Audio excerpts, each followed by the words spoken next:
Have you heard about this from the results of the Miss USA pageant about who won and who didn't win? Courtney Friel is here. It's all over the internet, and she has actually talked to the woman who didn't win, who a lot of people said should have won. Courtney, explain what happened. That's right. Well, the web is fueling this big he said, she said feud between celebrity blogger Perez Hilton, who was a judge at Miss USA last night, and Miss California, Carrie Prejean, who I know both of them actually, and I just spent the past hour talking with them on the phone. I can set the record straight, but first we want to set this up. Here's how it all started. Carrie has been the front runner all along to win the pageant, and then she got this final question last night from Perez, who is openly gay, by the way.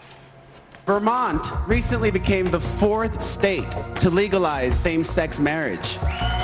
Do you think every state should follow suit? Why or why not? Well, I think it's great that Americans are able to choose one or the other.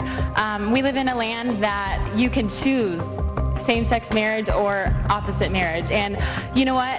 In my country and in my family, I think that I believe that a marriage should be between a man and a woman. No offense to anybody out there, but that's how I was raised, and that's how I think that it should be between a man and a woman. Thank you.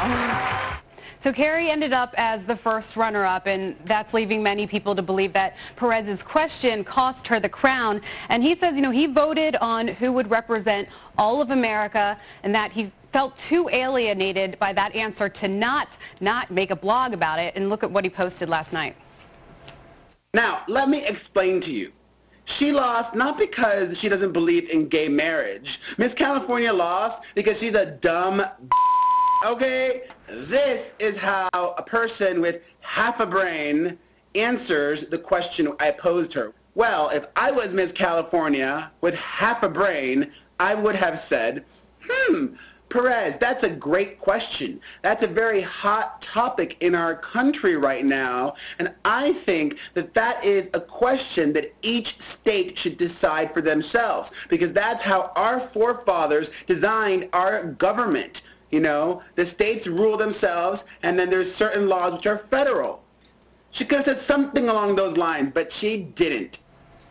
Oh, boy. And obviously, Perez, he says that, that was harsh, he's gotten more hate mail over this incident than anything else that he's ever done before, which he's hated on a lot of people. And Carrie, she is getting a lot of support on the other hand, and she's with her family right now, obviously getting a lot of phone calls and support, emails from random people everywhere, and she has no regrets about giving her honest answer over being politically correct. And both of them, I don't know if you heard about this scuffle that happened, which was apparently a fight between the Miss Universe Association and Perez Hilton, but that was not the case. There was this scuffle between a gay audience member and one of the contestants' mothers. That was in the lobby after the show. And, Carrie just wants to make it clear she did not mean to offend anyone. And we also know her first meal after the contest was a hamburger. Some people are interested in that.